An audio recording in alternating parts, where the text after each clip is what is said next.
Hello friend, welcome to my channel your study box. একটা নতুন educational video নিয়ে চলে এসেছি।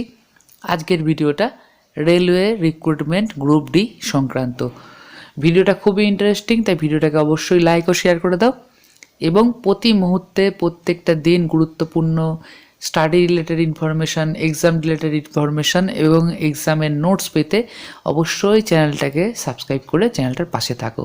চ্যানেলটাকে সাবস্ক্রাইব করবার সময় অবশ্যই পাশে থাকা বেল আইকনটা প্রেস করে দেবে, তাহলে আমি নতুন যে ভিডিও ছাড়বো তার ইনস্ট্যান্ট নোটিফিকেশান তোমরা পেয়ে যাবে। তো এখনকার ভিডিও শুরু করা যাক। রেলওয়ে রিক্রুটমেন্ট গ্রুপ ডি সংক্রান্ত একটা গুরুত্বপূর্ণ আপডেট কিন্তু উঠে আসছে। এটাই হচ্ছে সেই লেটারটা ইন্ডিয়ান রেলওয়ের। তো ভালো করে তোমরা দেখো, সাবজেক্টটা কি, minimum qualification for recruitment from open market in level 1 of the pay matrix of 7th CPC. Level 1 বলতে গ্রুপ ডির কথা বলা হয়েছে।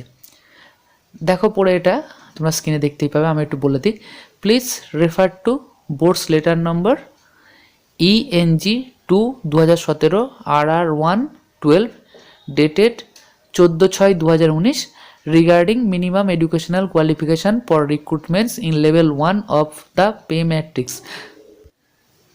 The issue has been reviewed and in supercation of the earlier instruction under reference, it has been decided by the board that the minimum educational qualification for all future open market recruitment in level 1 post, including the upcoming CEN level 1 recruitment, will be 10th pass or ITI or equivalent or national apprenticeship certificate or NSC granted by NCVT. তো এটা মানেটা বুঝতেই পারছো যে upcoming যে exam আসছে group D, সেটা সহ প্রত্যেকটা এক্সামে কিন্তু এডুকেশনাল কোয়ালিফিকেশান মিনিমাম যেটা, সেটা 10th পাস হলেই হবে। ITIয়ের কিন্তু আর প্রয়োজন পড়ছে না।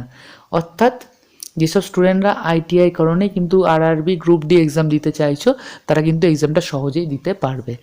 আর যারা ITI করেছো তারাও এক্সাম দিতে পারবে, তাদের অসুবিধার কিছু নেই। তারা এক্সট্রা যে অ্যাডভান্টেজটা পেতে এতদিন যে ITI দরকার অবশ্যই হতো, তারা সেই অ্যাডভান্টেজটা কিন্তু আর পাচ্ছ না। শুধু 10th পাস অর্থাৎ মাধ্যমিক পাস যারা, তারা কিন্তু RRB গ্রুপ ডি এক্সাম দিতে পারবে।